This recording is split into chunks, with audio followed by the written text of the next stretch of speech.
when a young man who's tired of being alone decides to summon a succubus, he has no idea the payment that will soon be required of him.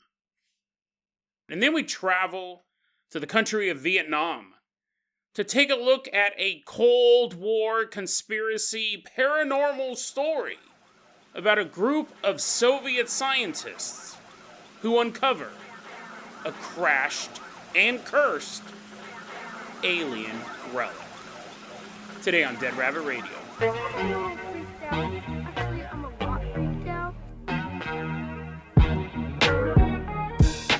Hey everyone, welcome back to another episode of Dead Rabbit Radio. I'm your host, Jason Carpenter. I'm having a great day. I hope you guys are having a great day too. I hope you guys are having tons of fun doing whatever you're doing. We got a ton of stuff to cover today. So first off, running into Dead Rabbit Radio Command. Everyone get on your feet and give it up for Brian Kim. Woohoo! Yeah, wee!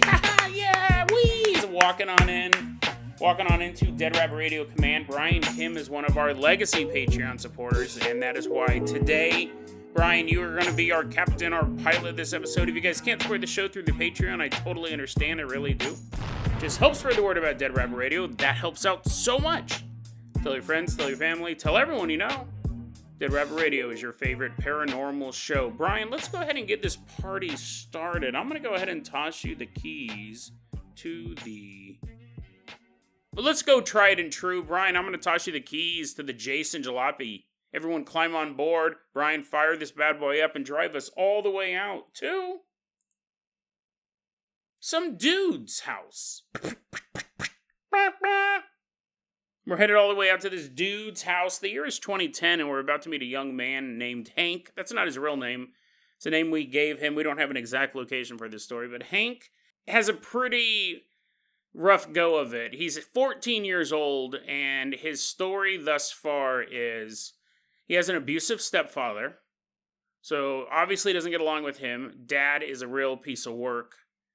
He doesn't really like his mom that much because she's enabling the abuse. She's taking the stepdad's side. And Hank doesn't have any siblings, so he's really trapped in this house alone. He doesn't really have anyone to confide in. Pretty awful way to start things. Also, he's bullied at school. So you figure, maybe his life sucks at home, but school may be out for him. Maybe he's one of those guys who's like in the library reading. He's like, the true escape from all of my problems are in the pages of this book. He's just reading. No, he got bullied at school too. So unfortunately, nothing was going Hank's way. Well, Hank starts to think, what if I had a girlfriend? Or at the very least was having sex. That would at least be a little bit of a stress reliever. If I had a girl who loved me for me, well, that would be the bee's knees. But that's probably not going to happen anytime soon, so I'll just settle for some sex. But he still is kind of striking out in that market as well.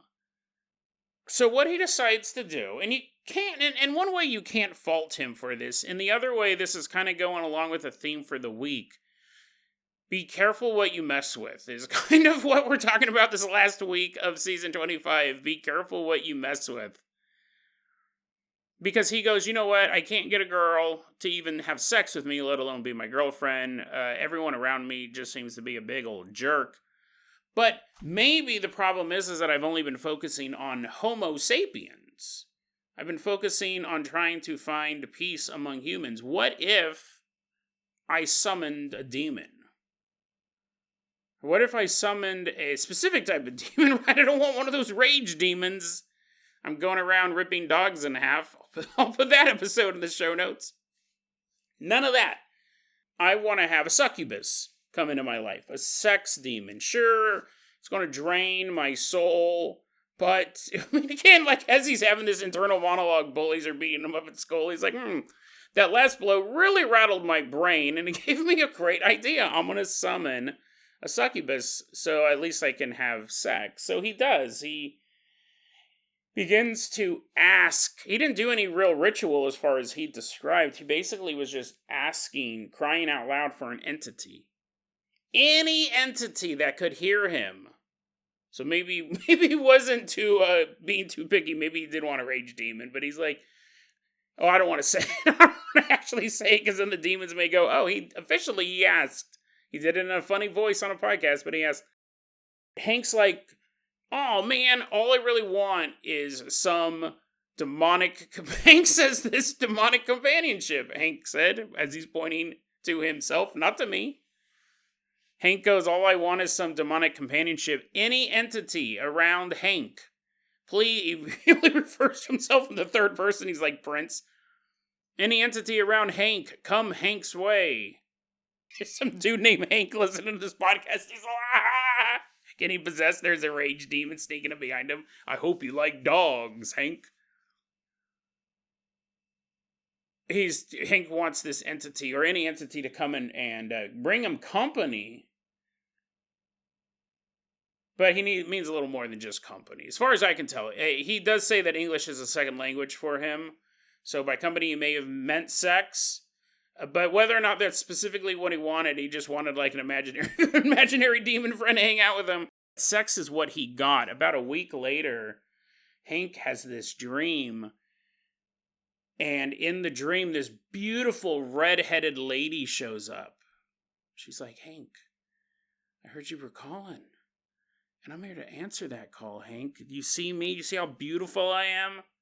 You see these delicious curves on my body? Hank's like, I sure do, ma'am.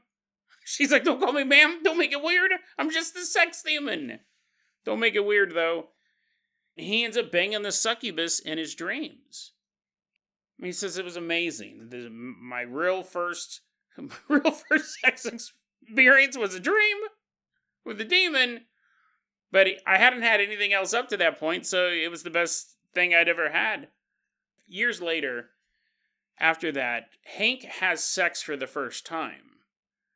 And when he does, he realizes how realistic and true to life that dream was. He didn't continue having dreams about this woman. He didn't have any other encounters with her, but from that dream till a couple years later when he has sex for the first time, he goes, oh my god, like that dream was what sex is actually like. So it actually reinforced the thought that that wasn't just some random sex dream he had as a teenager. No, he actually did have sex on the spiritual plane with this woman. Well, now we fast forward, it's the year 2024. And at this point in his life, things seem to be going better for him. It's 14 years later, he'd be, 28 at this point. Things seem to be going much better for him. Things do get better. And Hank's an example of that. Now I'm going to say it doesn't stay better, because obviously I'm talking about this on a paranormal show. It's about to get worse. But for a brief moment in time, Hank's life was better. We're in the year 2014. He's been dating his soulmate. He met this woman. Let's call her Rebecca. He's dating Rebecca, and he's like, oh my god, like, this is when people talk about true love. This is what true love is. Like, I honestly feel we are connected on so many different levels. He deeply, deeply loves Rebecca, and Rebecca deeply loves him. But lately, there's been a bit of a problem. Sometimes, when he's trying to fall asleep at night, he begins to feel these warm sensations. He'll feel warmth spread across his face.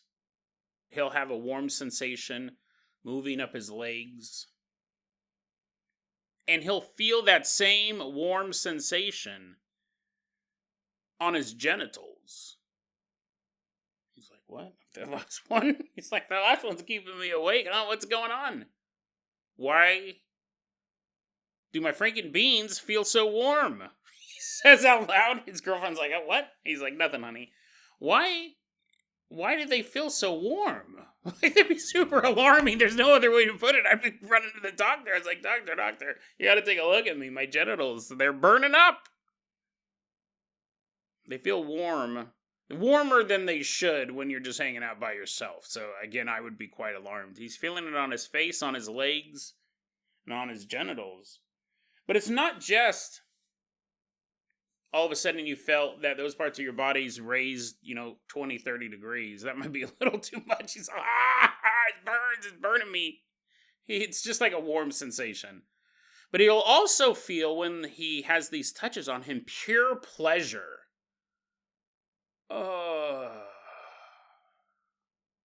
He moans. Oh, my face. Oh, it's so warm. Oh, my legs. Oh, yeah, that's the stuff. Moaning in pleasure. So now you definitely know something's wrong. That's not medical. I don't think there's really many diseases that make you feel great. There should be one or two if evolution was real, but there's not. So I guess that proves evolution is fake. Why, actually, now to think about it, I don't mean to interrupt the story, but why aren't there diseases that make us feel good? It's been so long. Like, imagine if a disease made you super happy, then you wouldn't want to get rid of it. You want to take antibiotics for it. You're just walking around with a big smile on your face, mucus is pouring out of your ears, but everything else is great. Everything else is great. Why doesn't our immune response... Do you think a virus would have evolved to the point now, at least one of them, that when you get it, you feel fantastic, so you don't get rid of it, and you're walking around town, hey everybody, how's it going? I mean, your immune, you probably would still be like coughing up mucus, but you wouldn't want to. You wouldn't want to. It'd be so good you're wearing a mask. They're like, oh, are you worried about COVID? You're like, nope, I'm worried about not feeling this good tomorrow. You're like, what? Stay in there, mucus. I'm happy now. Anyways, that's a question for an evolutionary biologist. I'm waiting for your emails. He is having these pure pleasure sensations. He's feeling these warm touches on his body. That's good. Then comes the bad. He begins to have these deeply degenerate sexual thoughts. It's not the fun part. When you're thinking about stuff you don't want to think about at all, we call them intrusive thoughts. We've done an episode on those. Everybody has them. It's a really weird quirk of human behavior. If evolution was real, why do we have those? No, I'm just joking. But when you're sitting there and you're with the woman you love, and all of a sudden he starts thinking, oh, you know what I'm really into? Poking women's eyes out while I have sex with them. Yeah, wouldn't that be grand? He didn't actually, listen, if that was one of his examples, I'd be approaching the story from a different angle. It could just be something about cheating on his girl or something like that. He just says degenerate sexual thoughts. But that was the first thing that popped in my head. That's pretty degenerate, isn't it? Wanting to blind people, you're like, oh my god, might be the creepiest thing you've ever said on this podcast. It came off the top of your head. And a lot of weirdos out there. Anyways, deeply degenerate thoughts. What this is doing too, it's making him nervous to have sex. Like, he has this loving partner, and he goes, all of these sensations are making me super, super horny, but at the same time, when I think about sex, it gives me anxiety. Because he's having all of this stuff swirling about him. None of it is wanted. Well, luckily for him, Hank's girlfriend, Rebecca, actually practices magic. You can find a lot of these women out there. You almost can throw a shoe into a supermarket. You'll hit at least 3 women who claim to know magic. I would argue if they got hit with the shoe, they're not that good. They didn't see it coming. They couldn't stop it, freeze it in midair. But anyways, a lot of women, and she might be the real deal. I don't know. I've met a lot of women who claim to be witches and magicians and stuff like that. They got big top hats. They're like, let's see, pull the rabbit out. It's like, oh, yeah. Can we have sex now? She claims to be a magician. She might be. She has done divination sessions in the past. And she tells Hank, hey, listen, because he does start to come clean about this, I guess. Or she just realizes there are these dark phantoms crawling across the bed every time he's going, oh, my feet are warm. She's like, what? She goes, Hank, I think that there's a succubus attached to you. I think you have the succubus attached to you. And I don't know if he told her that origin story. I probably wouldn't. You start dating a girl, she's the best thing you've ever had. And then you're like, I'm going to tell you about that time I summoned a demon to have sex in my dreams. She's like, what? But she does tell him, you have a succubus attached to you. And really, it's been attached to him for the past 14 years. He hadn't had any other, at least that he described, interactions with this redheaded woman from his dreams. He just had the one dream, and then he just kind of went on with his life. But she's like, no, this thing has been attached to you all this time. And what Hank is doing now, the reason why he posted this online, because he's having kind of trouble figuring out what he needs to do. He posted this online. What name did he use, actually? I don't think I wrote that down. He posted this online underneath the username, what should be like fakedemonstory.com or whatever. I got fooled. He posted this online underneath the name Transportation Fit 857. The problem is, he says, yeah, my girlfriend's right. I must have summoned this thing way back in the day. It's surprisingly easy. I know people spend a lot of time trying to get one of these guys to show up, one of these succubus, but he goes, the problem is that it's turning me into a sex addict, he says. It's turning me into a sex addict. And it's draining me. I'm having sex with my girlfriend, and then all I can do is think about sex all the other times, right? His girlfriend's like rolls over to go to sleep, and he's like ready to go again. And he's at work. He might be your coworker and be like, hey, how was the weekend? He's like, He's just like this walking husk of a man. He's all too much sex. You're like, what? Oh, I don't know, bud. That sounds fun. You're all slapping him on the back. He's like, no, it's draining me. The sex demon from my dreams is attached to me. You're like, oh, man. Why do I have to be in a cockpit with this guy? Fire up the Boeing 747, take off in the sky. He's all, I'm addicted to sex, and I'm 32,000 feet in the air. Come here, give me a smooch. You're like, no. He's addicted to sex, which he didn't have this problem previous, really, to getting the girlfriend. That's what's so weird. If this story had been 14 years of him just becoming this blurry-eyed freak who only crawled out from underneath the rock to have sex multiple times a day, that'd be one thing. But it's not. He actually got what he wanted back then, and then it was a pretty relative easy time outside of the abusive household.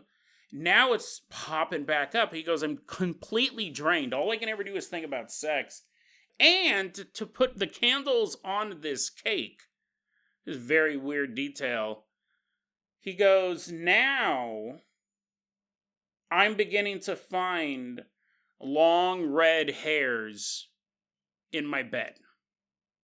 So now, it's manifesting into the real world, which is not something that most succubus, a lot of this stuff is guesswork, but it's not something a succubi generally does. That's not even really something that a demon generally does, manifesting as a three-dimensional living entity in our world. Possessions, yes. Appearing as some sort of form, more unlikely.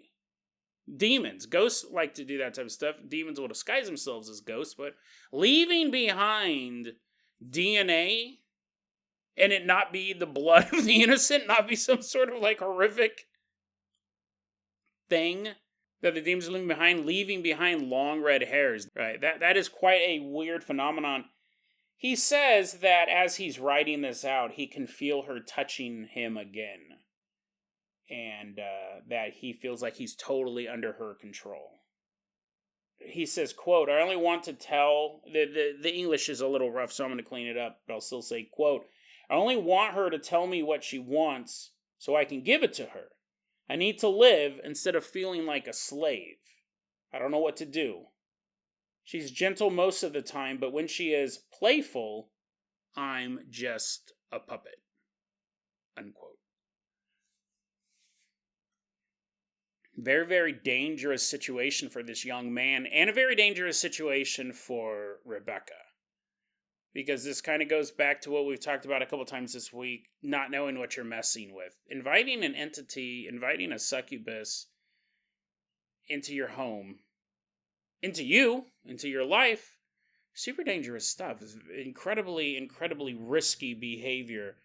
Because you've given it all sorts of power, and you've given it access. And they're not impossible to get rid of. There are ways to get rid of these things, but a lot of times I feel like you have to humble yourself in a certain way. Sometimes you have to humble yourself in a certain way. It's interesting. And I don't know Hank's background at all, but I saw an interesting comment yesterday on my YouTube channel. Let me pull it up here real quick because it plays a lot into this story as well. It was posted by SK. He's a longtime listener of Dead Rab Radio. SK says, and this isn't meant to push any buttons. SK's the one who said this, not me, but I didn't think it was valid for this conversation. It's valid anyways, I'm just goofing. SK says, quote, I find it hilarious, this was regarding our story yesterday about a father being possessed. Quote, I find it hilarious that people who claim to be the most open-minded among us tend to have slammed the door on God and have the most visceral reactions at the very mention. And the reason why I bring that up, thanks for the comment, I love all your comments. Everybody, not just SKs, but the reason why I bring that up is that a lot of times these things are very easy to get rid of, but you do have to humble yourself in a certain way and go to a faith leader. You may say, religion's phony. At best, you could say religion's all made up, or at worst, you could say religion is a tool to imprison the weak-minded, that it's actually slavery of the soul, the worst kind of slavery. There's all sorts of arguments against religion. But let's say that you have that attitude, and that's fine. That's a fine attitude to have. And then one of these demons gets attached to you. What you can light all the candles you want. You can do all of these reverse invocations that you want, or you can just knock on the door of a local church and be like, "Hey, listen, I've never come to this church before.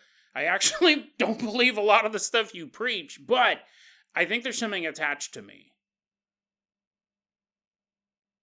I think there's something demonic attached to me." 9 times out of 10, you will get the help that you need. Whether that is a mosque or a synagogue or a Catholic cathedral or a little Southern Baptist church with 4 pews in it, 9 out of 10 times you're going to get what you need. You're going to get the help that you need. One of 2 ways. One, they're going to see it as a real spiritual attachment, a demonic attachment, and do what they can do, or get the resources they can get, whether that's other people or more knowledge from experienced members of their church to help you, or to be able to identify that you're suffering a mental illness.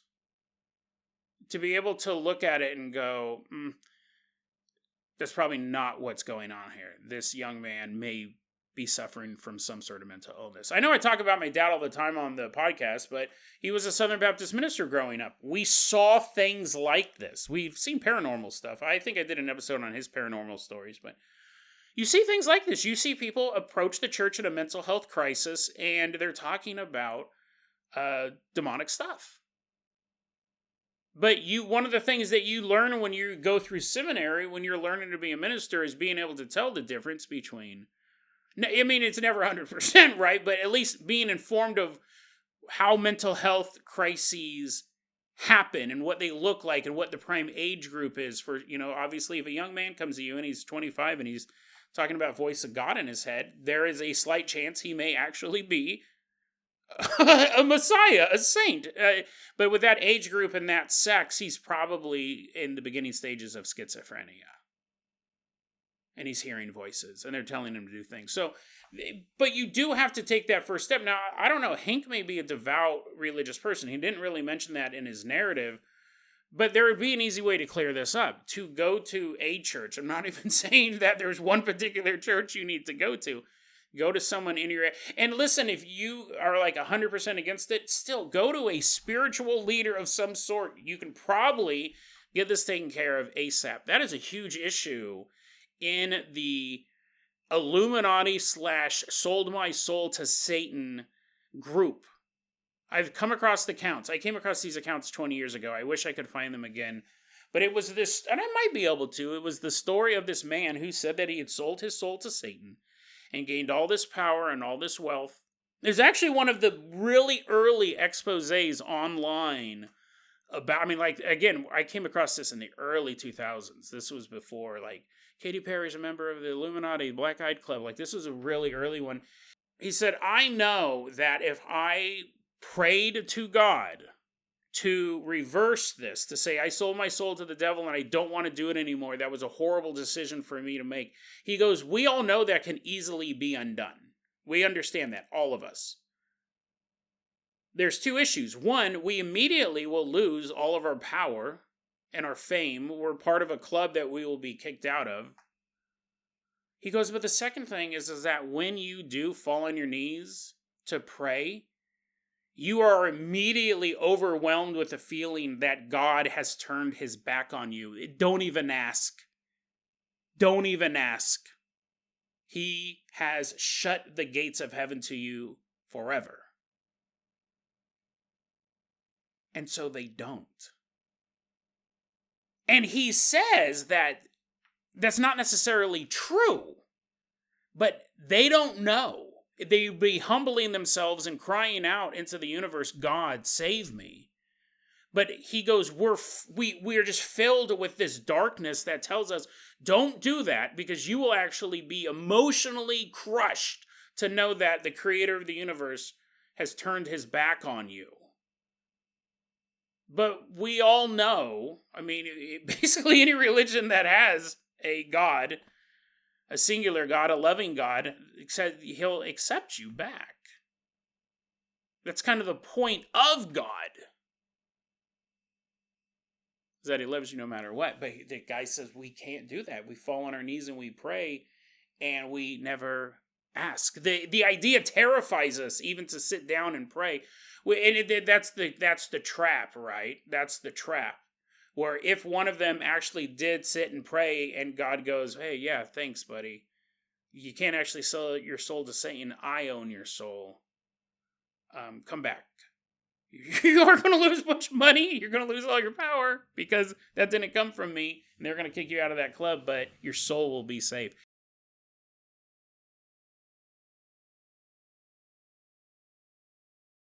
You can sell, quote unquote, sell your soul for glitz and glamour. You could turn your back on your friends and turn your back on your community and become a big star, not even doing the metaphysical Satan stuff, just making decisions that aren't wise or aren't helpful for you or for the people around you.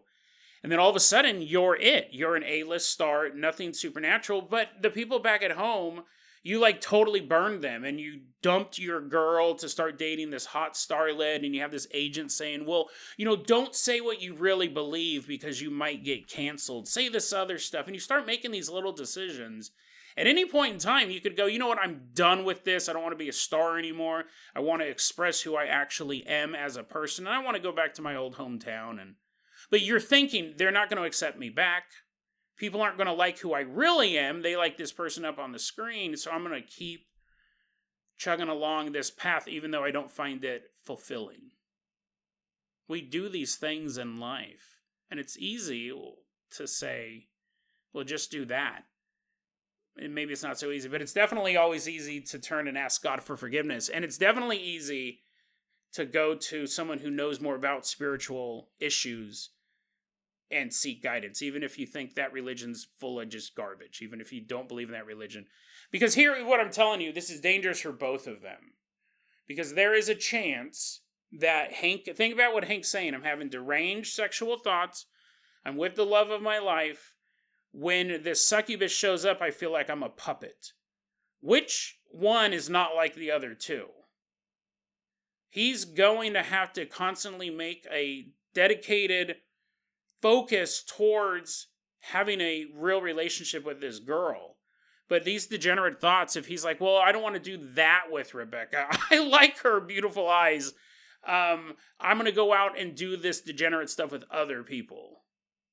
Because I want to fulfill the needs of the succubus. And if the succubus does make him feel like a puppet, that she is in control, again, he's giving her that control. He's ceding that over to her, and he's making it true.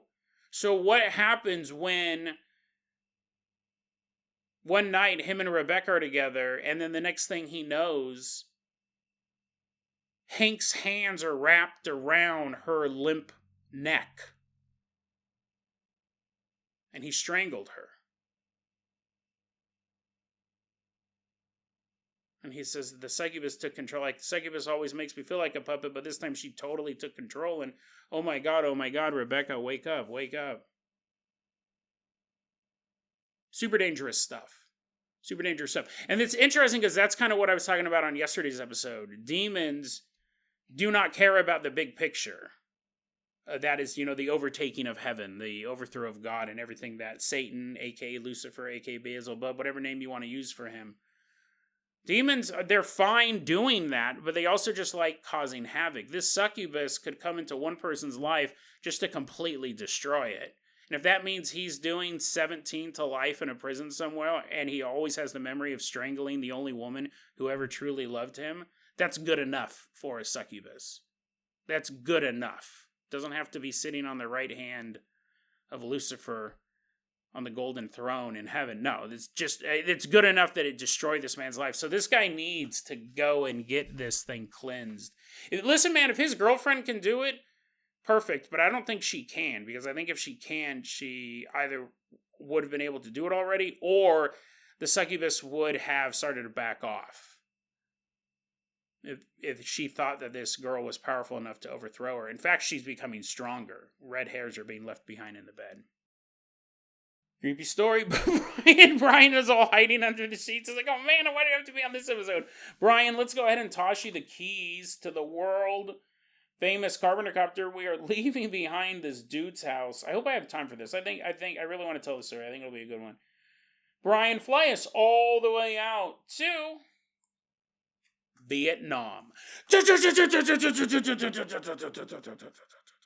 We're headed out to Vietnam.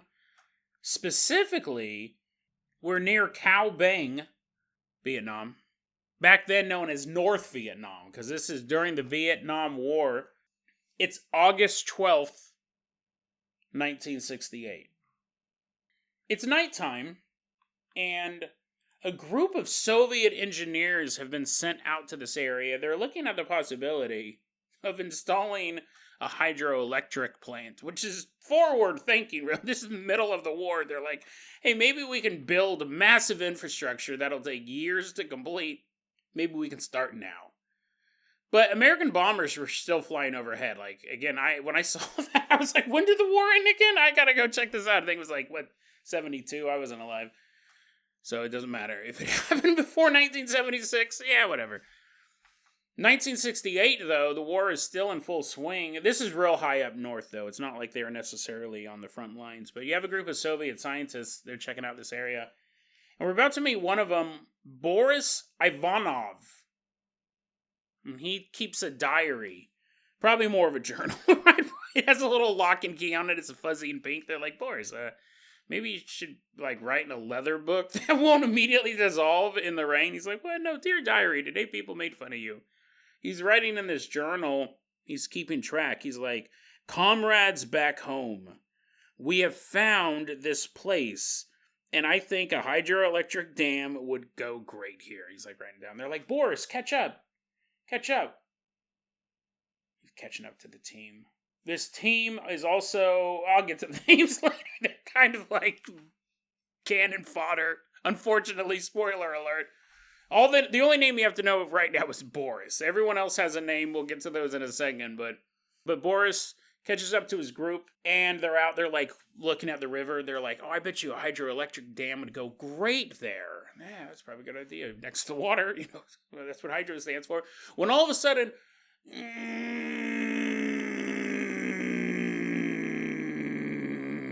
this huge roar echoes through the area, and the Soviets are like, oh my god, this is what we were afraid of, these B-52s. These are going to be huge American bombers flying over the country. We are at war. Why are we here?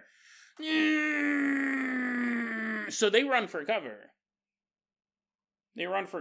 And they don't see a American bomber flying overhead. Instead, they see this black diamond-shaped object streaking across the sky, making this loud noise, which I won't make again. I've already made it twice.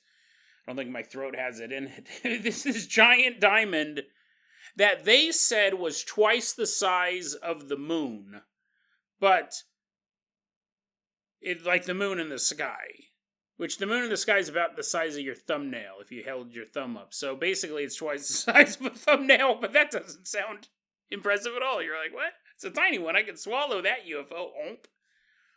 But you see this UFO streaking across the sky, and it gave off this greenish blue light. when all of a sudden, this story gets weird from the get-go. This is a crazy one. When all of a sudden, they see a comet-like object shoot up from the Earth. They don't see where it comes from, because, they're in the Vietnam jungle, but they see something streaking out, a fiery comet shoots out of somewhere in the jungle and is headed straight towards that black diamond, and it smashes into it. There's this blinding flash, this massive shockwave, knocks the engineer on their feet, completely destroys their tents, knocks over all of their equipment. They're like, they're like scrambling for any sort of cover. You have no idea what's going on at this point, right? At this point, you're kind of hoping it was an American bomber. You're like, what's going on? Why is the Earth shooting at diamonds in the sky? But then that was it, right? There's this huge collision, this blinding flashlight, everyone gets knocked down. For the next couple hours, the Soviets, this team is trying to radio into their base. Engineer Team 1 to Central Command. Engineer Team 1, Central Command. This doesn't work anymore, Boris. Hear that noise? The comms are down. Oh man, everyone's kind of walking around. What are you going to do? They know what they saw wasn't normal. This was covered in no briefings. The question was it theirs or the Americans? If it was the Americans, they got to report this in as soon as possible. And which part was which? They go, well, the black diamond might have been ours. The comet may have been Americans, and they knocked down the diamond. Were they both Americans, and they were just testing their own stuff out? Next morning, though, they're able to engineer Group 1 to Central Command. Do you read? Yes, we read you. What's going on? You're sitting down. Radio operator's like, I'm always sitting down. That's what I do for a living. Let me tell you a story. So the engineers tell them what they saw. They filed a report. They go, we saw this black diamond, all that stuff.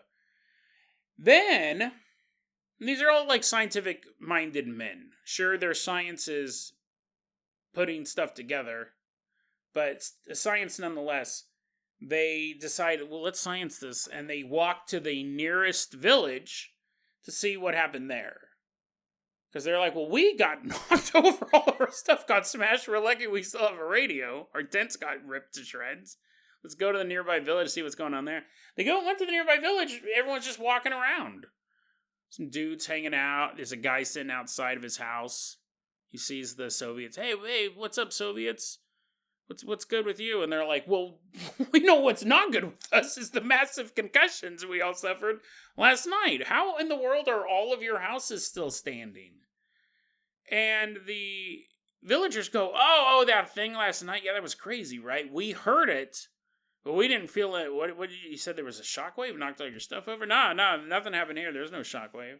And the engineers couldn't understand that because it was such a massive explosion. In fact, the villagers said all they heard was what sounded like a distant thunderstorm. They didn't hear the huge crash. They didn't see any of it. The diamond or the comet streaking out of the ground. They're like, okay. 2 days later, though, the engineers, they're still surveying this area. You got work to do. You can't be Fox Mulder all the time unless you're actually Fox Mulder. They got work to do.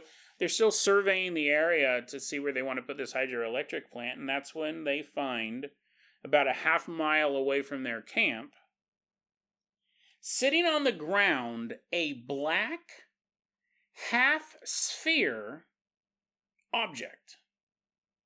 So I imagine just like a bowl turned upside down. It's like half a sphere, and they can clearly see this. I don't know if they even deduced that the rest of the sphere is underground. Like they're actually just seeing the top of it. The rest of it was embedded in the earth. But what they can see is it's about 9 feet in diameter, so it's quite large. This black half sphere on the ground. Boris and the other engineers kind of look at each other and they're like, that has to be related to what happened the other night. Like, what is going on? They start walking near it and they start to observe some very interesting details. First off, it was black, but it reflected no light off the surface. So even though the sun was out, somehow you could not see, like, the reflection of the sun on this sphere. It was just black. Secondly, that you could go, well, maybe it was matte black. Maybe it was a certain type of paint. I don't know how you would explain the comet shooting out of the Earth the night before, but you could say, well, maybe it's just the sun wasn't in the right position. What was also interesting was this sphere cast no shadows. It was almost like it wasn't even there. It wasn't reflecting light and it wasn't blocking light. They could see, like, any sort of vegetation or earth that was around this sphere. You could clearly see it. There was no shadows over it. They walked up and touched it, because of course you would. They started touching it. They described it as cool and slippery. Not just cold and slippery, but very specifically, they said it's like someone covered it in soapy water. So, like, slick. And you would touch it and it just felt weird. Right? And Boris is writing down in his diary, what a weird day. It felt like I was touching soapy water. One of the engineers, they're all looking at this. One of the engineers pulls out a pocket knife, because you got to start testing this thing. Especially because they're engineers. They're like, what in the world could this possibly be? It doesn't block light. It doesn't reflect light. It feels weird. He starts to poke at the sphere, or half sphere. I'll just call it sphere from here on out. It's easier for me to say, but they only see the top half of it. Or maybe that's all there is. I don't know. But anyways, the engineer takes his pocket knife and starts poking at the sphere and then kind of like slicing it, and he can't even leave a scratch on it. Can't scrape it. So let's let Central Command know what's going on, dude. This is probably related to what happened the other night. If not, it's still the find of the century, this miraculous element. So they radio into Central Command. They're like, hey, Central Command, this is the Engineer Team 1. We found what could be related to that incident the night before. It's a half sphere. It's all black, soapy water. You guys, Central Command's like, wait, what? What's soapy water? What are you talking about that? Central Command says, you need to get 20 meters away from that object, set up camp, and wait for backup. The engineers are like, oh, okay. I mean, you're not going to argue, right? It's a Soviet government. You're not going to ask too many questions. Your backup may be the KGB coming to kill you, but they're like, okay. So they measured out 20 meters. They specified 20 meters. In American, that's 65 feet, but they specified out 20 meters and they set up camp so they could keep an eye on this thing. Now, again, this is the middle of Vietnam. It wasn't in like this perfect clearing. There's like a little blue bird sitting on the tree watching it too. There was foliage everywhere. That thing's there. So they moved back 20 meters. They can't even really see the object at this point. They're just in the area. And they're moving their base camp over. They've got to bring their tents over, or what's left of them, so they can camp here. But it's not like they can just look and see the object from where they're at. There's a bunch of bushes and trees in between them and the object. And honestly, at this point, they're probably fine with that. Because they're like, this is a little creepy. Now that we're told not to be, they're like, you didn't try cutting it, did you? And they're like, no. They're like, good. Stay 20 meters away from that thing. Backup will arrive soon. So that night, all of that stuff happened on August 12th, late at night. Now we're moving into August 13th. And we have this team sitting around this camp that they've put up 20 meters away from the object. And they're talking about it, of course, right? What else would you talk about? You're talking about the alien artifact. You're going to be like, hey, I wonder how the Niners are doing this year. No, you're going to talk about the alien artifact. And again, they're thinking, is this ours or theirs? Is this some weird American weapon or vehicle or who knows what? Was this the Black Diamond? Was this from the fireball that shot out of the earth? Is it unrelated? We don't know. But it did kind of dominate the conversation until eventually they're sitting there and they're not dummies either. They have their weapons ready to go. Just in case, right? They got all their weapons. And they're like, okay, we don't know what's going to happen, but let's just be careful. They have this bonfire going. They're sitting there talking. When all of a sudden, Vyacheslav G, and a lot of Russian, Eastern European stories, they will only use the last initial when it's, they don't want to use the full name. We'll get into that in a second, but Vyacheslav G is sitting there, and he just kind of gets up, and without saying a word, walks into the bushes. And of course, it's a bunch of dudes. Did I tell you how many scientists there were? It's Boris and 5 others. Did I say that earlier? You imagine it was like a city of engineers. They're like, walking around. There's Boris and 5 other dudes. So anyways, they're sitting there, and Vyacheslav stands up, walks into the bushes, and everybody knows what he's doing, right? He's just going to go drain the main vein. It's not like he needs to give an announcement. However, I would argue in a war zone, in a place where enemies are around every corner, you might want to tell your partners where you're going. But anyways, Vyacheslav gets up, walks away, goes to the bathroom. That's what they think. But 5 minutes pass, and Vyacheslav doesn't come back. And they're like, he's been going to the bathroom for a long time. Hey, Vyacheslav! Vyacheslav, what's taking you so long? Vyacheslav? Bonfire crackling.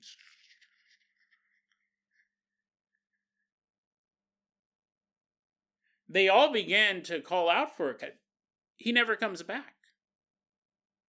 They do get up and start looking around, but they can't find him anywhere. It's nighttime in Vietnam. Yes, they are surveying the area, but they're not map makers. They're just looking for a place to put a hydroelectric dam. They're really in the middle of the jungle. They're like, we know backup is coming in the morning. If something has happened to him in the jungle, we could all get lost walking around, or we just go back to the bonfire and sit and wait. It's that whole thing. If you get lost in the mall, just stand in one place till your mom finds you. If both you guys are moving around, no one's ever going to find anybody. We'll just all wait here. Vyacheslav, either he's dead, and there's nothing either he fell into a trap, some horrific bamboo trap, or he's lost. And whatever the case is, we have to wait until the morning comes. We have to wait until backup comes. Let's not forget that 20 meters away from us is an object of unknown origin. So let's just sit here. Let's just sit here, said the most cowardly of the engineers, and the rest of them agreed.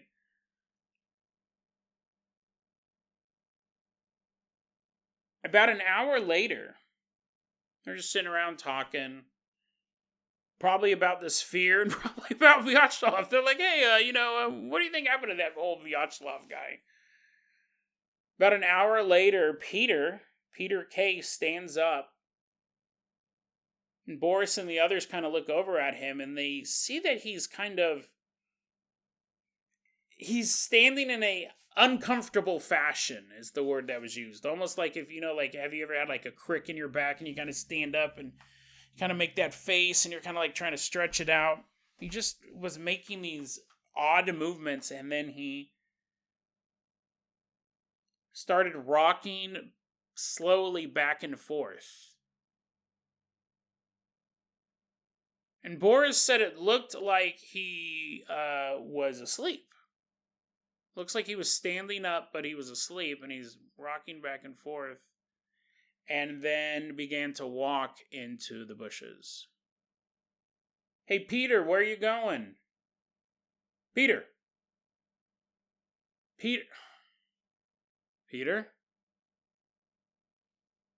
At this point, Boris and the 2 remaining engineers are kind of putting stuff together. 1, whatever's happening isn't good. Doesn't take a scientist to know that. 1, what's ever happening isn't good. 2, both times. Now they have a pattern, right? I always say once is a anomaly, twice is a coincidence, 3 times is a phenomenon. We're in the coincidence phase. They go, listen, we've had 2 of our fellow teammates just get up and walk into the bushes. They're not responding to us calling out to them.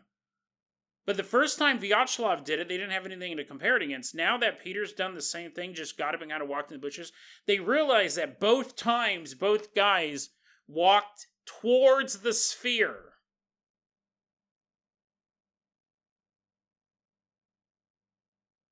And they didn't walk off in some random direction. When Vyacheslav walked off, they didn't really probably even pay attention to what direction he went, and they thought he'd be right back. But now that Peter walked off in the same direction Vyacheslav walked, they go, oh, that's towards that sphere. So Boris and the other two men are very nervous at this point because they have no idea what's going on. They know that help is right around the corner. There is a backup team coming out to the area, and they're coming out in a couple hours. However, they may not even be a match for what's going on. And really, what is going on? When you take a man of science and have him face something so bizarre, all of the tools in the toolkit that you've built up your entire career are worthless. 2 hours pass after Peter disappeared into the bushes. And that is when Vladimir M. stands up. I mean, at this point, if you're Boris and the remaining guy, you're like, let me guess, you're going to walk into the bushes. Vladimir, don't do it. Vladimir M just walks into the bushes, headed towards the direction of the sphere. You've seen it enough now. You can tell whatever's going on, they're not doing it willingly. There's no warning either. It's not like they're like, guys, I can feel it in my head. It's taking me over. Oh, my left leg, I'm getting up. Now the right leg's in front of me. No, it's just like, they're sitting there, you're talking to someone, and then they just stand up and walk away. There's no warning, and there's no signs, so you don't know who's next. At this point, we have Boris and Sergei T. They're the last two engineers. They're completely terrified. They know what's coming. The big question is, who will be next? Or will they rescue... Originally, they were just a backup team. They wanted to investigate the sphere. Now they've become a rescue team. Will they get there in time? Who's next, and will they be saved to save any of them? Suddenly, Sergei's face becomes distorted. Ugh! He has this distorted look on his face. Which you figure at that point, Boris was probably like, woo, man. I know it only takes one at a time. Sorry, Sergei. Sorry, your face is all distorted. Sergei starts to stand up. And Boris described his movements as looking like, quote, a weak-willed marionette. Zero control over his body. He truly is just a puppet in the hands of this puppet master. Sergei wanders off into the darkness towards the sphere. So Boris realizes, luck of the draw. Technically, I'm not lucky because I'm in this situation in the first place, but I have more time to prepare. But probably not a lot, right? I'm stuck out here in the middle of nowhere. Even if I ran away from the... You're like, Jason, they probably could have moved away to not sit so close to the sphere. Maybe, right? Probably not so easy to do in the middle of the jungles of Vietnam. You're not like, oh, just go over there a couple meters. Next thing you know, you're in some U.S. base in South Vietnam. You're like, what? How did I get so lost? Boris goes, listen, I know what's going to happen. The rescue team's not going to get here in time. They don't plan on being a rescue team, by the way. For all I know, they're all going to walk towards the stupid sphere one by one. He did really the most sensible thing. There's a couple different things I think they could have done. But his is probably at the time. I mean, obviously I'm sitting in a comfortable chair reading this article.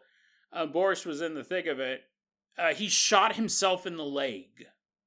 He grabbed his rifle and shot himself in the leg because he's thinking this, whatever it is, needs me to walk towards it. Well, if I can't walk, if my leg has a bullet wound in it, I can't walk, then I think I'll be okay. It's a reasonable assumption. When he started losing a lot of blood, he's like, oh, I forgot about the whole bleeding thing. It's not the best plan, but, obviously he's terrified. He ends up passing out due to the pain. He wakes up when he hears birds chirping. Bleep, bleep, bleep, bleep. He's waking up. He sees the sun in the sky. He's like, well, he sees a squirrel walking by, eating some nuts, nom, nom, nom, nom, nom, running back off into the jungles of Vietnam. And then he hears the crunching of boots coming towards him, and he's like, oh, I hope they have some extra blood. Hope it's one of those troop deployments that brings blood bags. It is the specialists. It's the team from Central Command. They did get out there. And they see this dead bonfire, engineer laying on the ground, blood shooting out of his leg. He's like, ah. And the specialists are like, Das Vidania, what happened here? And Boris goes, you're not going to believe this story, but can I please tell it to you in another location? Maybe Moscow? Maybe as far away from here as possible? Can you take me away from this horrific place? Oh, and bandage my leg up. Well, the specialists, before they could, take him out of the country so he'd never have to go back to Vietnam, they did go into the clearing, because he's telling them, he's like, all of my team's gone. That sphere is right over there. I don't know if the two are related, probably, right? Probably a pretty good guess.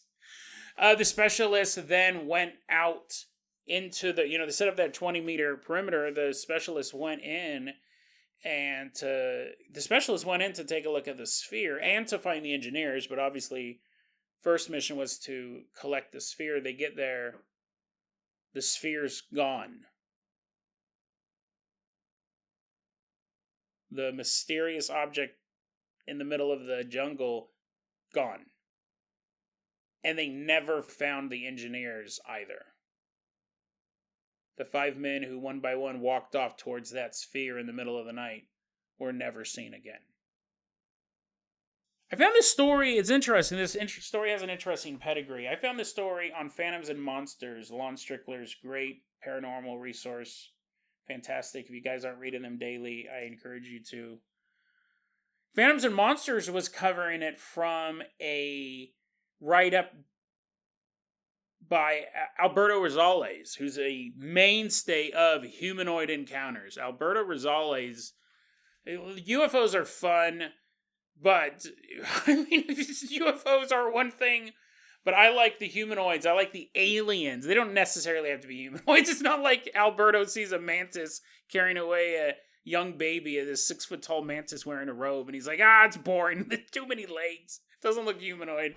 Covers all sorts of weird encounters. I tried looking up the name of Boris Ivanov, and, the story took place in 1968. I'm assuming if he was an engineer, he's probably in his mid-20s then. No spring chicken these days, but I couldn't find anyone. I found a bunch of people by that name, but no one was a photo of a guy with a bloody bandage on his leg. His LinkedIn profile, he's all grizzled. Now, I couldn't find any. Really, the only reference I found to Boris Ivanov and UFOs was this story. What was interesting, too, so Lon Strickler, when he wrote about this on his website, we'll wrap it up because I know this episode is going long, but Lon Strickler, when he wrote this up on Phantoms and Monsters, he titled it Instances of Possible Permanent Alien Abduction, which is something we talk about in the UFO paranormal community, but it's not really anything we have proof of, because obviously if it's permanent, no one's coming back to tell the tales. We covered that one really interesting story about that woman who, she wanted to kill herself. She didn't like her family. And the aliens abducted her and another woman, and the aliens were like, hey, do you want to have space babies with us? You'll never be able to go back to Earth. And the woman was like, yeah, my family sucks. I was going to kill myself earlier today, so yeah, go nuts. But then they did some tests on her, and they dropped her back off on Earth. But they took the other woman they abducted at the same time, they took her into space. And that's the only reason why we have any record of that other woman, who we don't know who she was. The person who told that story didn't know who she was. She's just some girl she met on a UFO. There's more important things to talk about. Permanent, it's something you do talk about because it's scary, and I'm sure that it happened. It's fascinating and terrifying. Cases of permanent alien abduction. What's interesting, and sometimes you do think, well, maybe this is a cultural thing.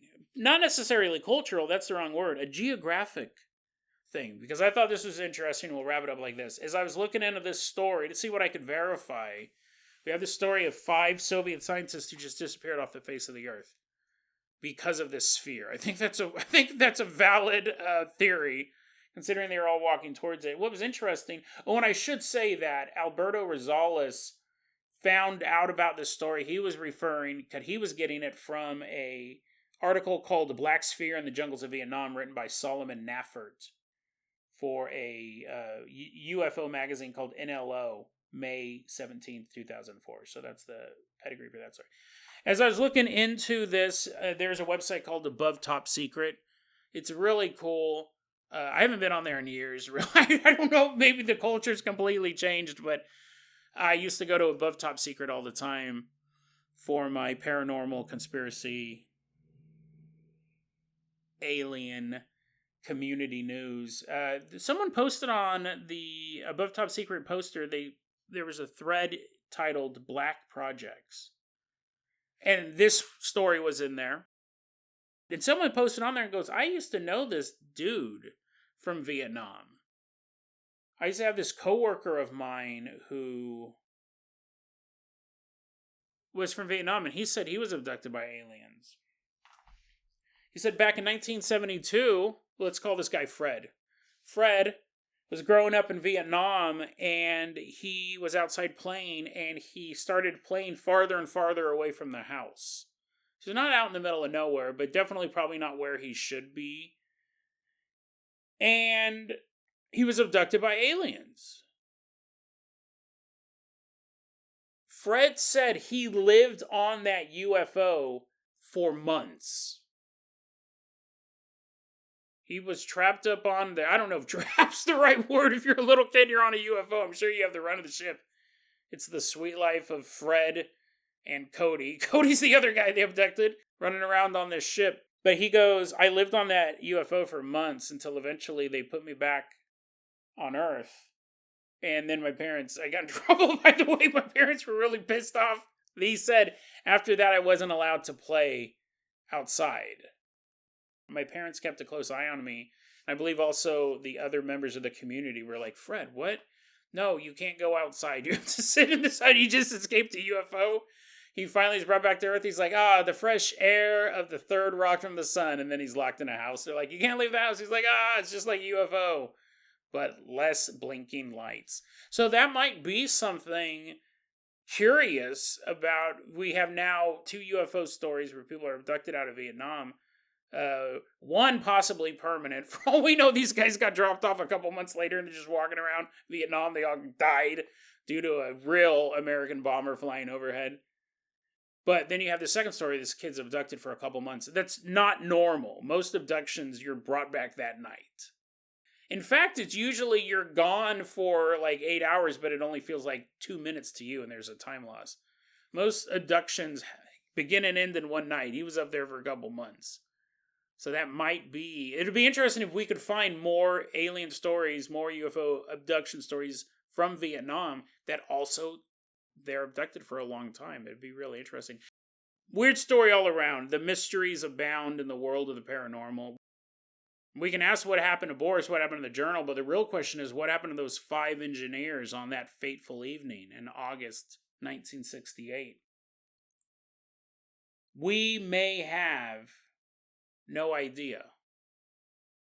But I guarantee you that every single night Boris lived after this encounter, only the worst possible thoughts of what could have happened to his squad filled his head. How could you live your life knowing you came this close to walking towards an alien object and disappearing literally off the face of the earth? Boris may have tried to forget the terror he felt that night. But Boris will never forget the look he saw on Sergei's face as it became distorted, as his friend tried to fight the alien power, but marched off into the darkness like a puppet guided by unseen strings. Boris, for the rest of his life, has to realize one thing. The only reason why he made it out of that jungle was luck of the draw.